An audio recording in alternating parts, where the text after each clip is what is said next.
Top news విశాఖపట్నంలో ఏర్పాటు చేసిన విజన్ విశాఖ సదస్సులో సీఎం జగన్ పాల్గొన్నారు.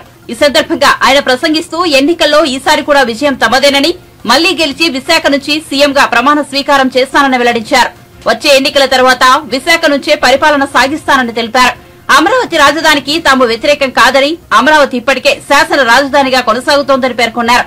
విభజన తర్వాత హైదరాబాద్ ను కోల్పోయామని, అందుకే విశాఖ వంటి పెద్ద నగరం రాష్ట్రానికి అవసరమని సీఎం జగన్ స్పష్టం చేశారు. In turn leads to cyclic effect where better institutions would come up, overall economic growth takes place, and then the city starts growing and growing. Unfortunately for us, it so happened that 90% the entire PSUs which to the erstwhile state of Andhra Pradesh have all come up only in Hyderabad. And because of that, Hyderabad grew at a much faster pace than any other place in the state. In fact, so much so that the services sector in Telangana, for instance, is now currently positioned at 62.87%, the tertiary sector, whereas the national average is 55%. And in the same, the tertiary state of Andhra Pradesh, we stand at mere 40%. So the agriculture sector, what should be at 17% as a national average, we are at 35%. The services sector, which is the tertiary sector, which should have actually been at 55%, which is the national average, we are at 40%, whereas Telangana is at 62.87% of the state's GSDP comes from just the services sector, that is the tertiary sector, and predominantly from Hyderabad. So until and unless you have a similar kind of situation, the Andhra Pradesh's economy, we will never see the rise of the services sector. It's only the manufacturing sector that is, we are on par with the national average, which is 25%, which is the secondary sector. But there is a huge thrust that should be put in the tertiary sector, which should grow leaps and bounds, which is the services sector, and our dependence on agriculture gradually should come down. Per se not meaning to say that the growth should come down. The growth in agriculture sector is per se not much. You do not see the kind of numbers what you see in the services sector. So it's very important for any particular state to grow. It's very important that secondary sector, that is the services sector, that is the tertiary sector, should grow leaps and bounds. In fact, owing to this reason, the per capita income of Andhra Pradesh, if one were to compare with Telangana, is only 2,19,518. When compared to the figures of those in Telangana, you would see 3,12,398 for the year 2022. This is the per capita income. Predominantly it is coming from Hyderabad. The reason why I am saying this is, we would have to have a balanced growth. We would have to harness the strengths that we have. We have a huge core.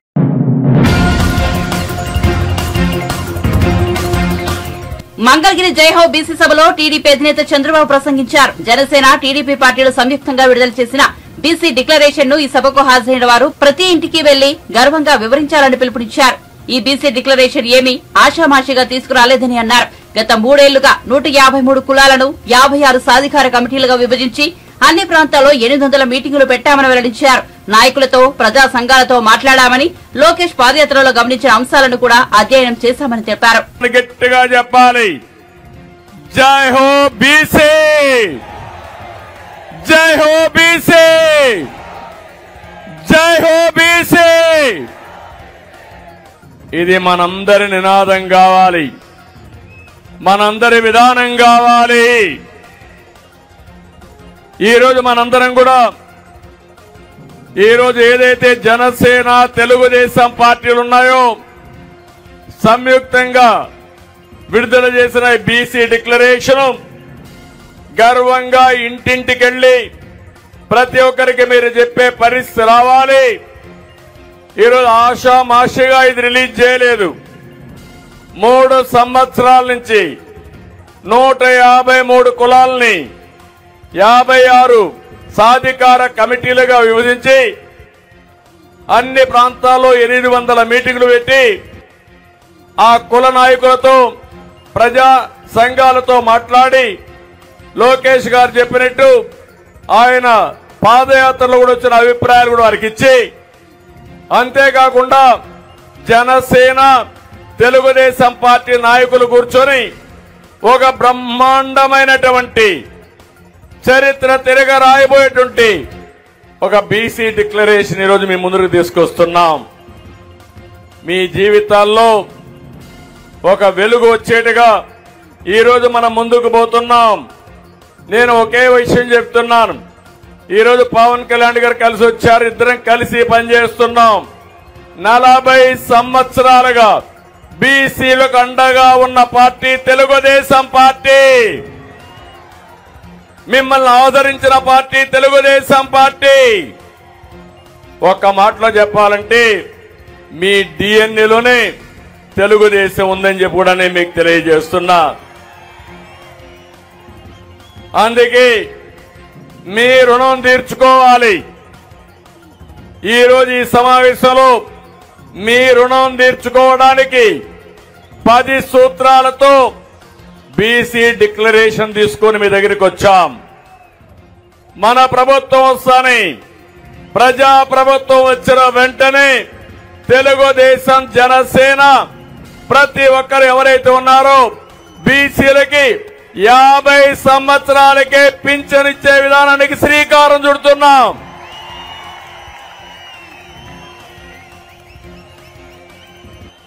అందులో కూడా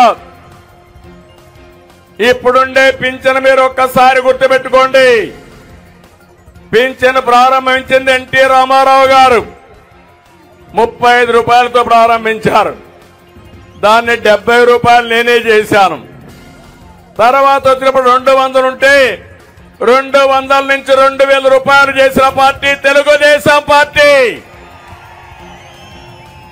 ఇప్పుడు హామీ ఇస్తున్నా, అంచెల వారీగా వీళ్ళు చేశారు.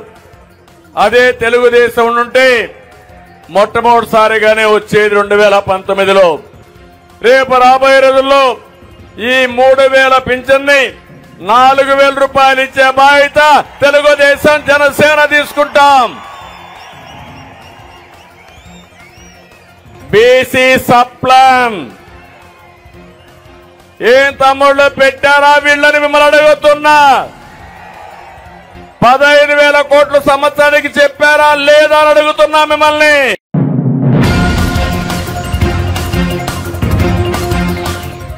రానున్న లోక్సభ ఎన్నికల్లో తమ కుటుంబం నుంచి ఎవరూ పోటీ చేయడం లేదని తెలంగాణ ముఖ్యమంత్రి రేవంత్ రెడ్డి స్పష్టం చేశారు. కేసీఆర్ లా ప్రధాని నరేంద్ర మోదీ చెవుల్లో తాను గుసగుసలు చెప్పలేదని, తనది అంతా బహిరంగమే అన్నారు. మంగళవారం ఆయన మీడియాతో పిచ్చాపాటిగా మాట్లాడుతూ పార్లమెంట్ ఎన్నికల్లో తన సోదరుడు మహబూబ్ నగర్ నుంచి బరిలో దిగుతున్నట్లుగా ప్రచారం సాగిందని, అయితే అది అవాస్తవమని, తమ్ముడు పోటీ చేయడం లేదని స్పష్టతనిచ్చారు. అలాగే మోదీని పెద్దన్నగా పేర్కొనడంపై, బీఆర్ఎస్ టార్గెట్ చేయడంపై స్పందిస్తూ తనది అంతా బహిరంగమే అన్నారు.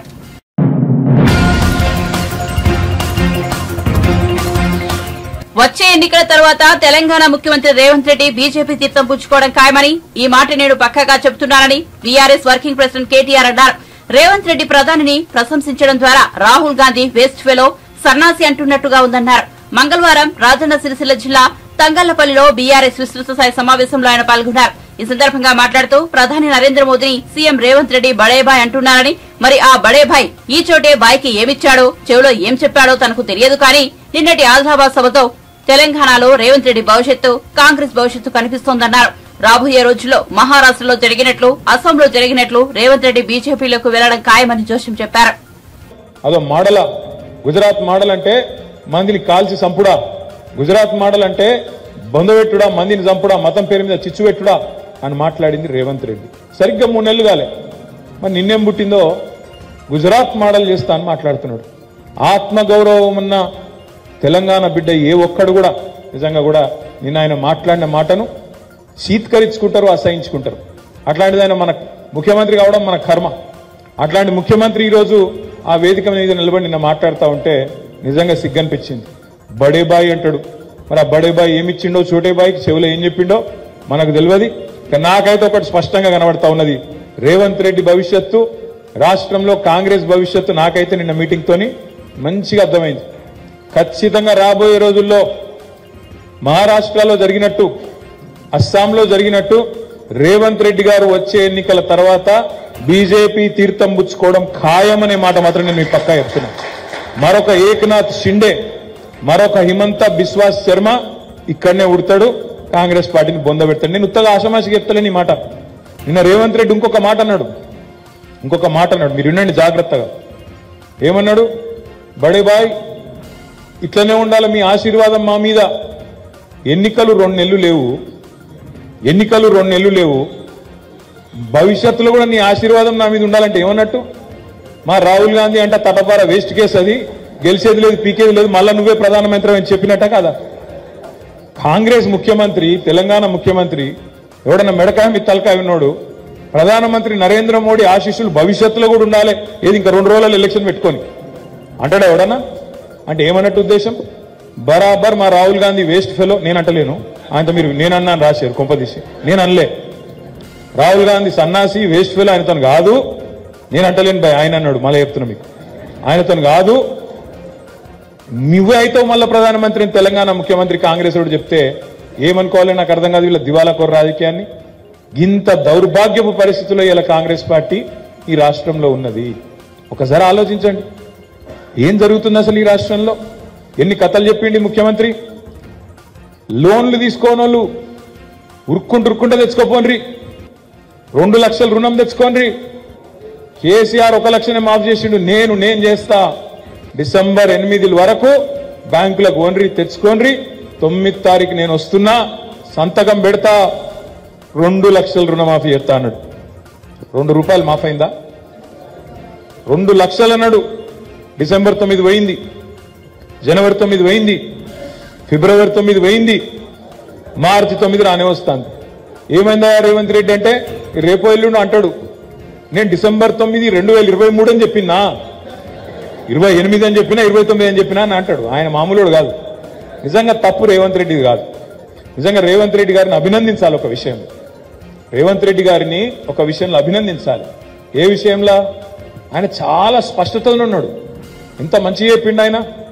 ప్రజలు మోసపోవాలనే కోరుకుంటారు, మోసం చేసేటోళ్ళనే నమ్ముతారు. టీవీలో చెప్పింది, ఏం ఆటోమేటిక్ కూడా చెప్పలే ఆయన. మోసం చేసేటోళ్ళనే నమ్ముతారు, కాబట్టి మేము మోసపు మాటలే చెప్తాం, మోసపోతే మీ కర్మ అన్నాడు. అందుకే ఇప్పుడు నేను అక్కడ పోయినా, నేను రామలక్ష్మణులపల్లి అని ఒక ఊరు ఉంటుంది ముస్తాబాద్ మండలంలో, ఆడికి పోయినా. అక్కడ రేణుకా ఎల్లమ్మ గుడి కడితే ఆడ దేవుడికి దండం పెట్టుకోమంటే పోయి బయటికి రాగానే 5-6 గ్రామాల రైతులు వచ్చింది. కొండాపూరోళ్ళు, పదిరోళ్ళు, రామలక్ష్మణులపల్లి వాళ్ళు, ఆ చుట్టుపక్కల గ్రామాల రైతులందరూ, హరిదాస్ నగర్ వాళ్ళు, అందరు ఆవునూరు వాళ్ళు, వాళ్ళందరూ వచ్చింది. వచ్చి అన్న పంటలు ఎండిపోతాయి, పొలాలు ఎండిపోతాయి, జర నీళ్ళు ఇప్పి అన్నారు. ఏం చెప్పాలి నేను వాళ్ళకు?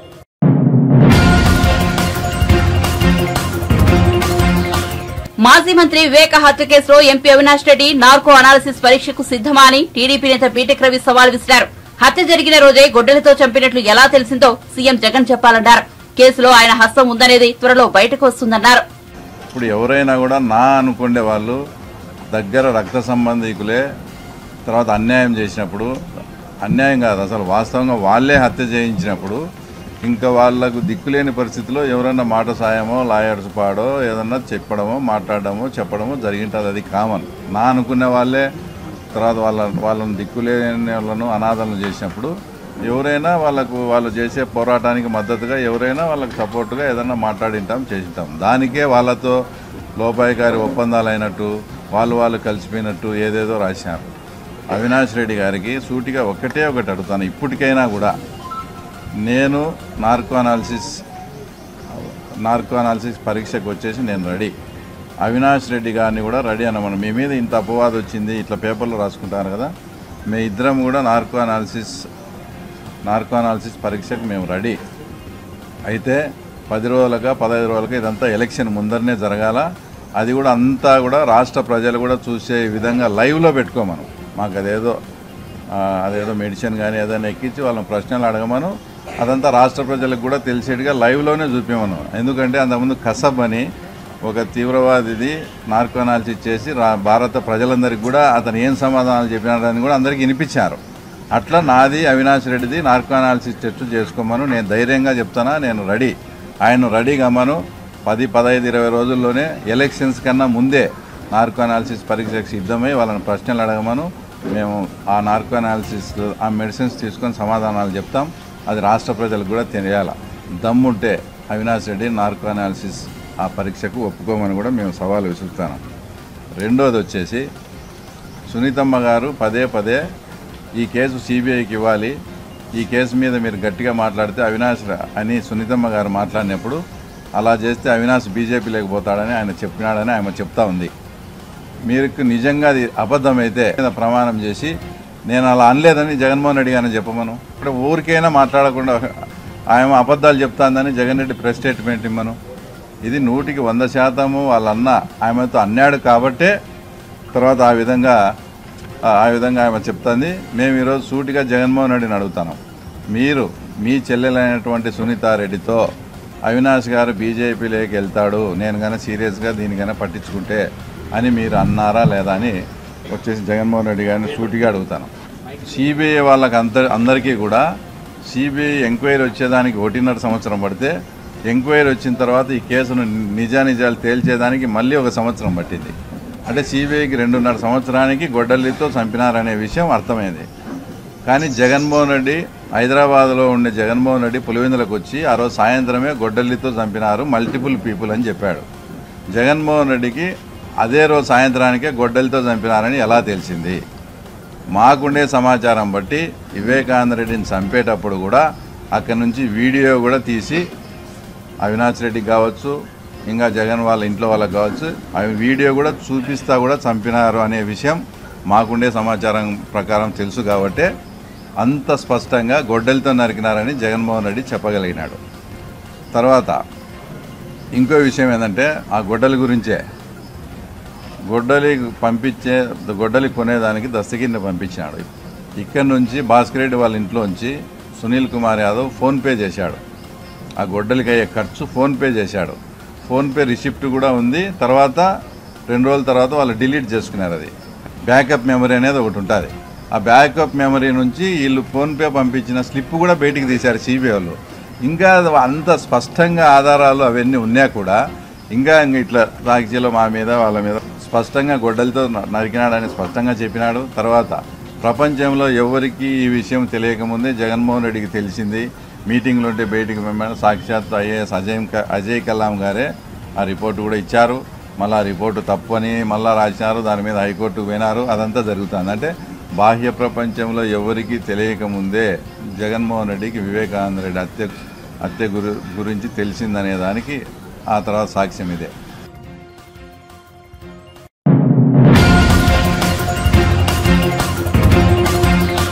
మంగళగిరి జయహో బీసీ సభలో మంత్రి గుమ్మనూరు జయరాం టీడీపీలో చేరారు. టీడీపీ అధినేత చంద్రబాబు నాయుడు సమక్షంలో ఆయన తెలుగుదేశం తీర్థం పుచ్చుకున్నారు. ఆయనకు చంద్రబాబు పసుపు కండువా కప్పి పార్టీలోకి సాదర స్వాగతం పలికారు. జయరాంతో పాటు ఆయన మద్దతుదారులు కూడా పెద్ద ఎత్తున టీడీపీలో చేరారు. ఈ క్రమంలో గుమ్మనూరు జయరాం మాట్లాడుతూ టీడీపీలోకి తిరిగి రావడం చాలా సంతోషం కలిగిస్తోందని అన్నారు. బీసీల సంక్షేమం కోసం పనిచేసే పార్టీ టీడీపీ అని స్పష్టం చేశారు. చంద్రబాబు సీఎం అయితేనే రాష్ట్రం అభివృద్ది పథంలో పయనిస్తుందని అభిప్రాయపడ్డారు. జయ ఓబీసీ ఈరోజు వేదిక మీద ఉన్న పెద్దలు, జాతీయ అధ్యక్షులు నారా చంద్రబాబు నాయుడు అన్న గారికి, జనసేన అధ్యక్షులు పవన్ అన్న గారికి, లోకేష్ బాబు గారికి, అచ్చెన్న గారికి, వేదిక మీద ఉన్న పెద్దలందరికీ నా నమస్కారం. వేదిక మీద ఉన్న అన్న చెల్లెలకు, అన్న తమ్ముళ్లకు, అక్క చెల్లెలకి నా నమస్కారం. ఈరోజు చాలా సంతోషంగా ఉంది. ఎందుకంటే ఒక పిక్చర్ లో చెప్తుంటా, చిన్నతనములోనే పుట్టినప్పుడు ఆ పిల్లవాడు తప్పిపోయిన తర్వాత 15 సంవత్సరాలు అయిన తర్వాత చిరు మీసం వేసుకొని ఆ గ్రామానికి వస్తే ఎంత సంతోషంగా ఉంటుందో, నాకు కూడా అదే సంతోషంగా ఉందని చెప్పి ఈ సందర్భంగా మనవి చేసుకుంటున్నా. ఈ మాట ఎందుకు చెప్తున్నా తెలుసా? 2009 ఎన్నికల్లో నేనప్పుడు తెలుగుదేశం పార్టీలో ఉన్నవాడిని, జడ్పీటీస్గా ఉన్నవాడిని. ఆ రోజు తప్పిపోయిన వాడు ఈ రోజు నేను ప్రత్యక్షమయ్యాని చెప్పేసి ఈ సందర్భంగా మనందరికీ మనవి చేసుకుంటున్నా. అన్నలారా, 5 కోట్ల ప్రజలు కూడా మన అందరం కలిసికట్టుగా మన గ్రామాల్ని అభివృద్ధి చేసుకునేదానికి, గ్రామం బాగుంటేనే దేశం బాగుంటుందనే నినాదంతో తీసుకురావాలంటే మన ముఖ్యమంత్రి నారా చంద్రబాబు నాయుడు గారు అయితేనే ఈ గ్రామ అభివృద్ధికి తోడ్పడుతుందని చెప్పి ఈ సందర్భంగా మనవి చేసుకుంటున్నా. పెద్దయినా చంద్రబాబు అన్న గారు, నేను మనవి చేసుకుంటున్నా, ఎస్సీ ఎస్టీ బీసీలకు స్వతంత్రం కావాలన్నా, అన్నా మా పల్లి భాషలో చెప్తారు, అన్నా దేశాంతరం పోయినా స్వతంత్రం కావాలని చెప్పేసి వాళ్ళు అడుగుతారన్నా. ఆ స్వతంత్రం మీరు ఇస్తారని చెప్పేసి నేను నమ్ముతూ వచ్చానన్నా. ఈ మాట ఎందుకు చెప్తున్నానంటే, జిల్లాలో ఎస్సీ సోదరులు, ముస్లిం సోదరులు, బీసీ సోదరులు ఎంతమంది ఉన్న ఎమ్మెల్యేలకు వాళ్ళకి మద్దతుగా ఒక ఆరుని ఇన్ఛార్జ్ ఇచ్చి వాళ్ళకి పెత్తనం నడిస్తే వాళ్ళకి స్వతంత్రం ఎక్కడ ఉంటుందని చెప్పేసి ఈ సందర్భంగా నేను మీకు తెలుపుతున్నా. ఆ స్వతంత్రం కావాలన్నా ఈ రాష్ట్రానికి 24 ఎన్నికలు మరి నారా చంద్రబాబు నాయుడు అన్న ముఖ్యమంత్రి కావాలన్నా, అదేవిధంగా జనసేన అధ్యక్షులు పవన్ అన్న కూడా, అన్న ఈ రాష్ట్రాన్ని అభివృద్ధి బాటలో నడుపుదాం.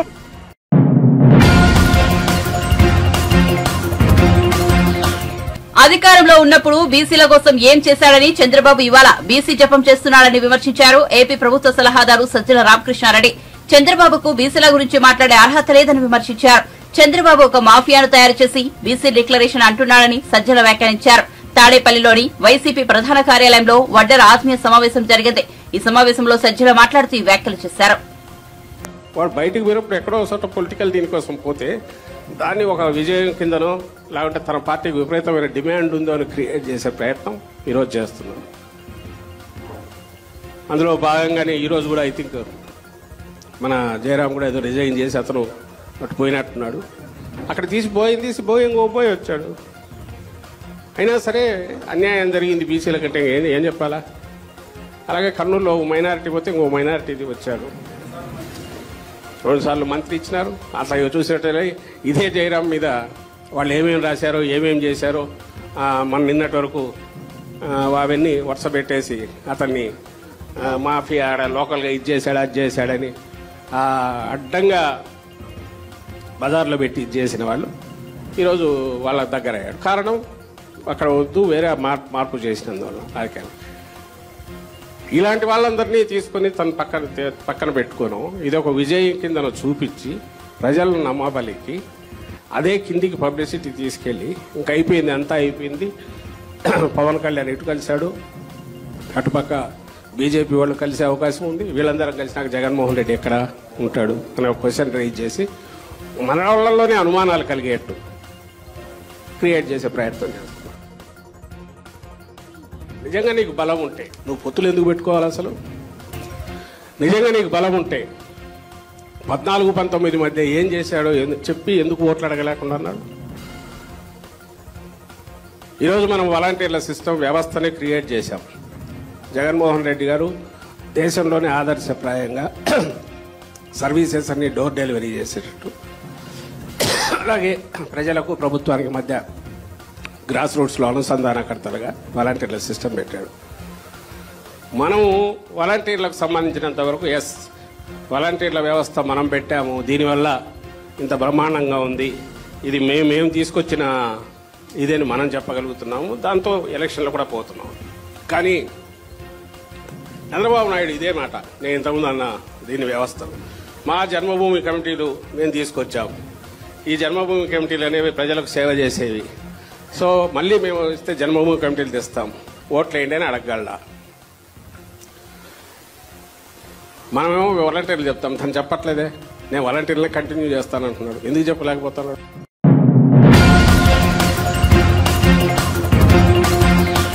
మాజీ మంత్రి వైఎస్ వివేకానందరెడ్డిని దారుణంగా హత్య చేసి గుండెపేటు అని మభ్యపెట్టాలని చూశారని టీడీపీ నేత మాజీ మంత్రి దేవినేని ఉమా మండిపడ్డారు. ప్రజలను తప్పుదోవ పట్టించే ప్రయత్నం చేసినప్పటికీ చివరకు అది గొడ్డలిపోటు అని బయటపడిందని చెప్పారు.